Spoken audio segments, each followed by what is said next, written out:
Waalaikumsalam warahmatullahi wabarakatuh. Bu Mary, apa kabar? Alhamdulillah sehat. Bu Mika sendiri gimana? Alhamdulillah sehat. Maaf nih ganggu waktunya sebentar ya. Iya Bu, silahkan. Ini saya itu kan ada tugas CGP mewawancari kepala sekolah tentang keterampilan Mm-mm, pengambilan keputusan. Jadi ini ada yang mau saya tanya-tanya nih dengan Ibu mengenai pengambilan mm-mm. keputusan. Ya, saya mulai aja Bu ya. Ya, silakan Bu Mary. Iya, Bu Mika kan sebagai kepala sekolah mungkin sering menghadapi kasus-kasus ya di sekolahnya berupa dilema-dilema etika ya. Hmm, Jadi saya ingin tahu nih Bu, bagaimana cara Ibu mengidentifikasi kasus-kasus yang Ibu hadapi itu merupakan dilema etika atau bujukan moral. Dilema etika untuk di SMP Negeri Selat Penugu, SMP Negeri 1 Selat Penuguan ya Bu Mary. Heeh. Pada dasarnya karena di SMP Negeri 1 Selat Penuguan itu di daerah yang bisa dikatakan sulit dijangkau, ya. Sebelumnya begini, kalau misalnya dikatakan dilema etika itu kan dikecilkan, sampelnya itu adalah ke guru-guru ya, karena Aha. kondisi di SMP Negeri 1 itu daerah yang termasuk kategori sulit dan kebanyakan di Kabupaten Banyuasin ini untuk daerah atau sekolah yang sulit dijangkau itu biasanya guru PNS-nya terbatas. Iya, Nah, status PNS dan tidak PNS itu sangat mempengaruhi ke pengambilan kebijakan ya, iya, iya.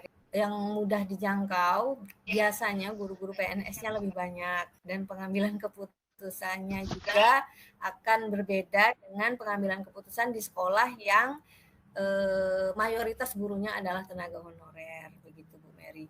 Terus dari latar belakang mereka sendiri itu, jadi permasalahannya juga beda.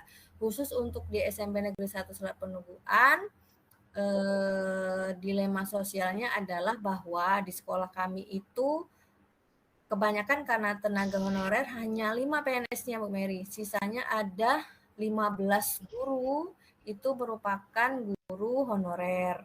Bisa kita katakan bahwa permasalahannya masih di permasalahan guru PNS dan honor. Maksudnya di sini bahwa kalau guru honor tentu saja mereka punya kepentingan yang berbeda dengan guru PNS. Ya, Kalau guru PNS atau guru P3K mereka akan istilahnya fokus ke eh, pendidikan ya di SMP Pak Bu Mary ya.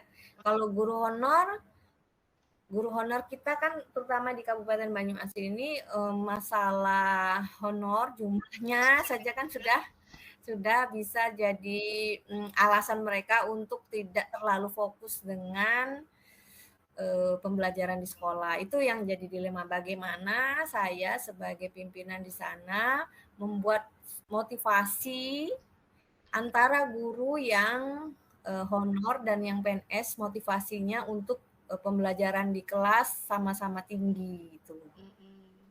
Jadi kalau guru honor mereka otomatis terutama di sekolah kami itu mereka punya pekerjaan sampingan itu. Oh ya, Jadi bagaimana ya, pekerjaan sampingan karena bisa kita maklumi sebenarnya Bu Mary sebab untuk uh, kalau hanya mengandalkan sebagai guru honorer tentu saja tidak mencukupi untuk biaya kehidupan mereka. ya. Itu yang harus saya maklumi. Nah, itu yang jadi PR saya selama ini sebagai kepala sekolah di sana, bagaimana meningkatkan motivasi mereka walaupun hanya pekerjaan sampingan dalam tanda kutip di sekolah, tapi maksimal untuk memberikan pengajaran kepada siswa itu satu.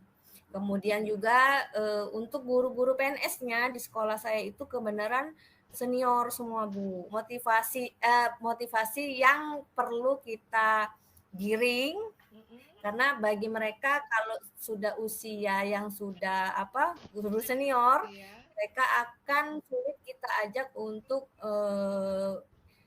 mengikuti pembelajaran dengan paradigma baru sesuai dengan tuntutan sekolah penggerak. Nah, itu jadi PR saya ada 2 khususnya untuk guru. Kalau untuk siswa, alhamdulillah di sekolah kami itu siswanya sudah mulai sudah cukup bisalah menerima pembelajaran-pembelajaran sesuai dengan paradigma baru. Tinggal jadi memang benar untuk sekolah penggerak itu memang betul-betul yang dibina dan yang dilakukan perubahan khusus untuk guru-gurunya. Untuk itu permasalahan umumnya di sekolah kami begitu. Selanjutnya ini Bu, selama ini bagaimana Ibu mengambil keputusan di sekolah Ibu, terutama untuk mengenai kasus-kasus yang ada 2 kepentingan seperti Ibu bilang tadi, yang sama-sama benar atau sama-sama mengandung nilai kebijakan. Khususnya misalnya ke guru, yang tadi kan Ibu bilang guru honorer itu dia dibutuhkan di sekolah nih. Iya. Tetapi dia juga sebagai guru honor Butuh tentu gajinya kan lebih kecil itu ya. Nah, pasti dia akan ambil kerja sampingan. Nah, bagaimana Ibu mengambil keputusan supaya si guru honor ini tetap efektif mengajar di ke sekolah, tetapi dia juga mempunyai pekerjaan di luar untuk memenuhi kehidupannya itu. Bagaimana Ibu mengambil keputusan? Jadi untuk kebijakan yang kami ambil, alhamdulillah di sekolah penggerak ini kan Bu ada tambahan bos kinerja. Jadi di situ alhamdulillah kami bisa membuat program-program yang kemudian dibiayai oleh bos kinerja Bu. Jadi untuk kegiatan ekstrakurikuler kami tambahkan sehingga guru-guru kami banyak melibatkan guru-guru honor supaya ikut menjadi pembina-pembina di kegiatan ekskul. Kegiatan ekskul tambahan kami antara lain kegiatan tahfiz Quran. Nah, jadi ada 3 guru honor yang kami libatkan di situ, yang kemudian akan memperoleh uang untuk pembinaan ya Bu Mary ya. Jadi motivasi mereka juga untuk kegiatan ekskul karena ada imbalannya lah begitu. Terus mereka juga lebih termotivasi ya untuk membantu ke program-program di sekolah. Kemudian juga ada ekskul seni yang kami tambahkan juga di situ. Kemudian ekskul science. Ekskul science. Jadi ada 3 tambahan ekskul yang kami anggarkan dari bos kinerja. Itu untuk guru honor. Kemudian kami juga memanfaatkan bos kinerja itu untuk membuat kegiatan-kegiatan peningkatan kompetensi guru. Jadi di situ kami mengundang, terutama sementara ini adalah yang kami undang itu pelatih ahli. Di sekolah penggerak ada pelatih ahli. Kemudian itu di tahun pertama, di tahun kedua kami ada namanya fasilitator yang kami undang ke sekolah untuk memberikan materi, kemudian juga memotivasi guru-guru honor dan juga guru-guru PNS senior agar bisa meningkatkan kompetensi mengajarnya di sekolah begitu. Alhamdulillah sudah ada kemajuan Bu Mary di sekolah itu, peningkatan lah motivasi dari seluruh guru, kemudian kesadarannya sebagai guru untuk karena mereka kompetensinya meningkat, kemudian jadi motivasi untuk mengajarnya juga menjadi lebih tinggi sekarang ini. Gitu. Seperti itu ya Bu ya. Jadi emang bersyukur sekali Bu Mary kalau satu sekolah itu bisa menjadi sekolah penggerak. Kebetulan sekolah Bu Mary juga ya Bu. Alhamdulillah Bu, sekolah kami juga sekolah penggerak. Dan saya perdana menjadi guru penggeraknya di sana. Oh, Masya Allah, alhamdulillah. Ya, kembali lagi ke ini Bu ya, ke masalah tentang pengambilan keputusan. Nah, ketika Ibu mengambil keputusan untuk memberikan tugas-tugas tambahan kepada guru honorer itu, kira-kira langkah-langkah atau prosedur apa yang Ibu pikirkan sebelumnya agar Ibu bisa melakukan, oh iya ya, untuk menambah apa ke pendapatan dari honorer sehingga mereka sedikit di luar itu, kira-kira apa sih yang Ibu lakukan, langkah-langkah untuk sehingga terpikir seperti itu? Makasih Bu Mary. Jadi yang pertama itu saya melakukan identifikasi lah Bu ya. Identifikasi sederhana, Ya. ngajak ngobrol beberapa guru honor yang saya anggap kurang efektif dalam memberikan pengajaran ke siswa. Jadi tanpa mereka sadari, saya melakukan wawancara, riset begitu. Apa sih kendalanya kok sampai ngasih pembelajarnya padahal mereka kategorinya first graduate, Oh baru ya. lulus begitu bisa males gitu kan Bu Iya ya. ya. Jadi apa sih ya? Jadi masalahnya apa? Terus di sekolah ini ada kendala apa begitu. Jadi saya sampai ke kesimpulan bahwa sebenarnya apa yang didapat dari sekolah itu memang belum mencukupi kebutuhannya sebagai manusia lah, sebagai untuk kebutuhan sehari-harinya begitu. Jadi setelah saya dapatkan informasi itu, Bu, saya adakan rapat tanpa saya menyebutkan tujuan rapat, tapi rapat seperti pembinaan. Sambil saya juga merapatkan kira-kira program apa yang bisa kami lakukan untuk untuk menyukseskan kegiatan sekolah penggerak sekaligus memberikan reward kepada guru-guru itu dalam artian bahwa mereka punya penghasilan tambahan begitu karena kita ada dana tambahan juga begitu. Jadi sebenarnya ide ya secara tidak langsung. Jadi mereka ide-ide bahwa kami harus melakukan ekskul tambahan itu dari mereka. Saya hanya membuka jalan apa yang bisa kita lakukan untuk menyukseskan program sekolah penggerak di SMP Negeri 1 Selat Penubuan. Begitu. Ya. Jadi memang Secara melakukan dan riset terlebih dahulu. Ya, riset dulu. Ya. Ketika Ibu mengalami dilema etika, kira-kira apa langkah apa atau strategi apa yang efektif Ibu lakukan agar dilema etika yang Ibu alami itu tidak menjadi dilema berkepanjangan, langsung ada keputusannya. Jadi apa yang kira-kira Ibu lakukan? Jadi kalau saya pribadi kebetulan karena kita ibu-ibu ya, Bu Mary. Jadi saya selalu seperti di awal tadi Bu. Jadi saya selalu ngobrol secara pribadi begitu. Kadang-kadang saya memang ke meja mereka sekedar bertanya kabar. Tapi dari situ dari obrolan yang kemudian itu obrolan yang santai-santai itu kan sebenarnya malah kita dapat info yang lebih dalam dari mereka itu. Terus saya juga tidak mau ada masalah. Kalau saya ketemu masalah saya tidak mau berlarut-larut saja Bu Mary. Jadi misalnya jadi kalau begitu kok guru ini misalnya dalam rapat tidak aktif itu begitu saya langsung cari informasi begitu saja.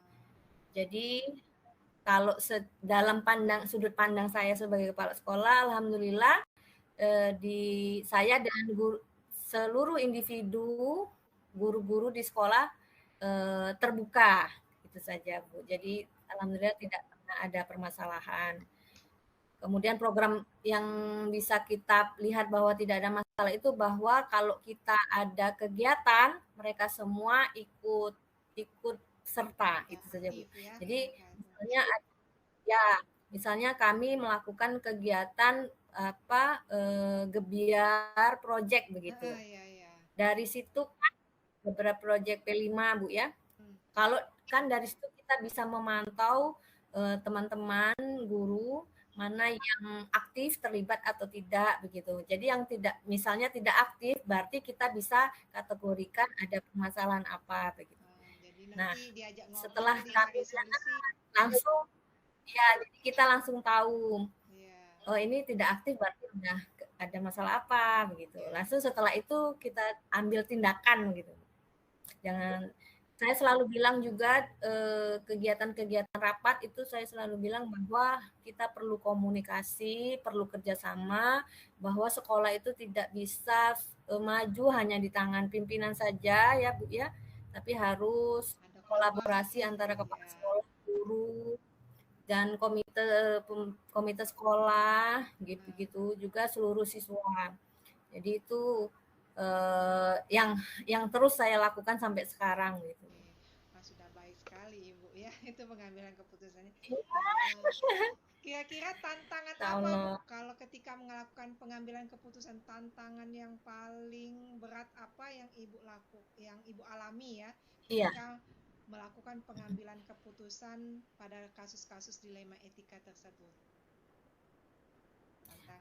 Yang paling sulit itu kan karena kita harus menyamakan persepsi dari berpuluh-puluh kepala yang semuanya sarjana, semuanya pintar, semuanya punya pendapat gitu. Jadi masalah terberatnya itu. Jadi untuk misalnya salah satu contohnya untuk pemilihan kegiatan ekskul atau mau kegiatan P5 pemilihan tema begitu Bu. Itu jadi kita harus betul-betul mengambil keputusan yang diterima oleh seluruh peserta kan seluruh guru. Nah, itu yang jadi permasalahannya. Memang Yang harus memang jadi mediasi ya di tengah-tengah yang bisa ya mediasi dengan mereka.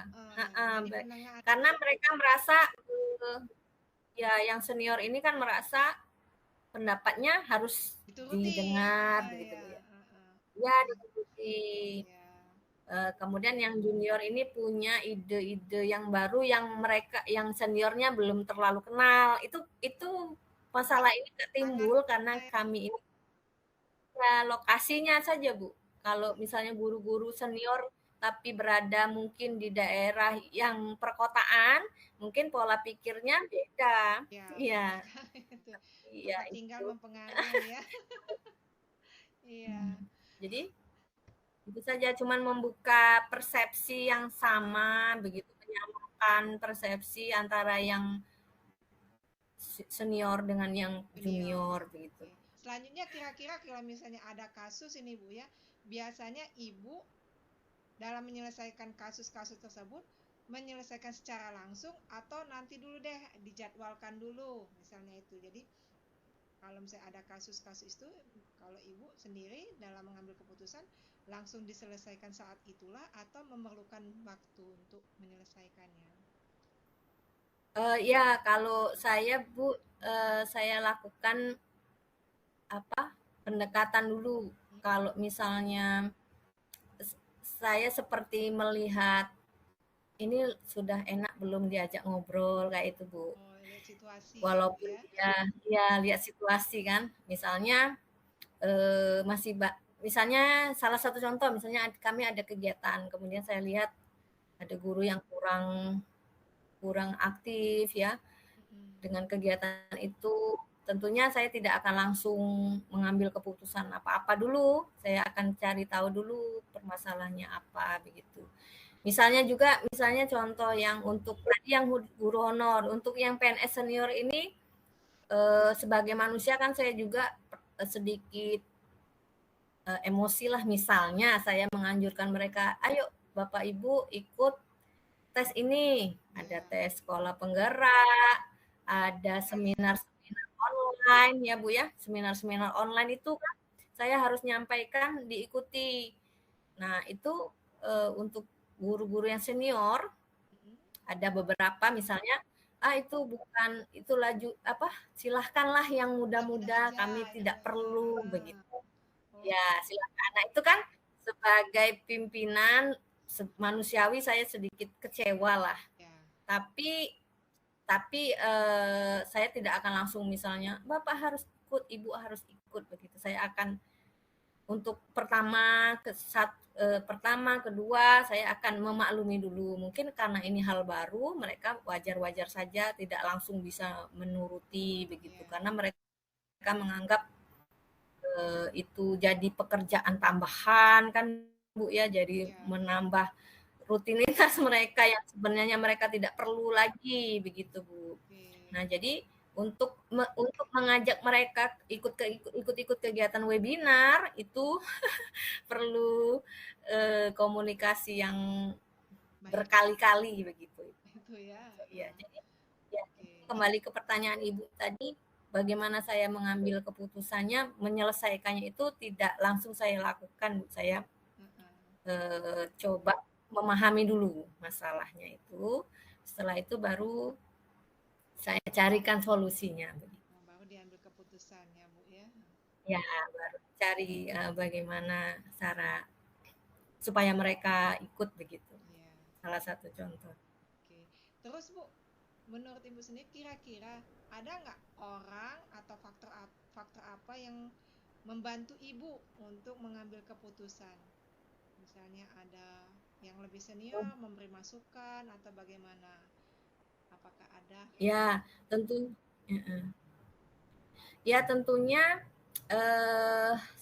memang diperlukan pemikiran yang dari kepala yang lain Bu ya. Kita perlu pandangan lain gitu. Jadi di sekolah kita tentunya ada wakil-wakil kepala sekolah yang perlu kita tanyai pendapatnya. Itu yang pasti di sekolah saya selalu minta pendapat dari guru-guru senior, terutama yang wakil-wakil kepala sekolahnya. Karena mereka mungkin juga lebih paham ke teman-teman guru ketimbang saya begitu. Kemudian juga saya komunikasi juga dengan pengawas sekolah.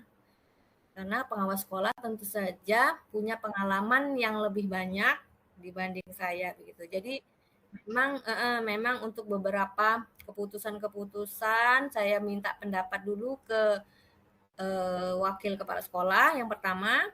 Kalau belum selesai ke pengawas, kalau belum seret ke dinas pendidikan itu. Jadi harus ada orang lain yang memberi masukan ya, pandangan lain mungkin ya. Iya.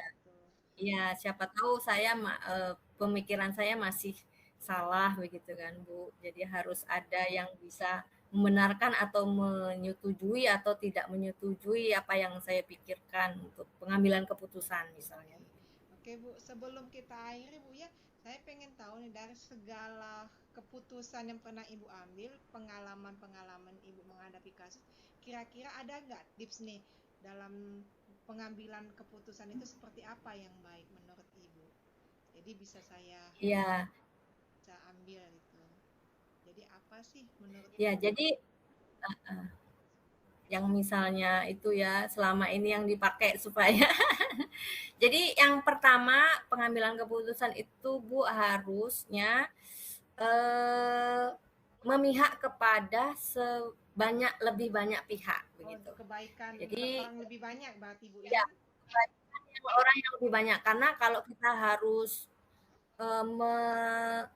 memihak kepada seluruhnya itu sepertinya kan hal yang tidak mungkin. Pasti ada beberapa orang kah atau beberapa pihak yang memang tidak bisa kita penuhi semuanya begitu. Misalnya salah satu contohnya nih tuntutan guru honor misalnya mau gajinya setara misalnya kan. Sedangkan ya itu misalnya kan, misalnya ada permintaan seperti itu kan kita harus bisa menjelaskannya itu dengan penjelasan yang masuk akal begitu. Salah satu penjelasan yang masuk akal adalah dengan mengadakan rapat untuk pengeluaran sekolah begitu kan. Arkas kita kan kita sampaikan bahwa ada 10 poin di pembelanjaan dana BOS itu yang harus kita penuhi begitu. Kalau semuanya sudah terpenuhi baru bisa ke yang lain yang mereka tuntut begitu.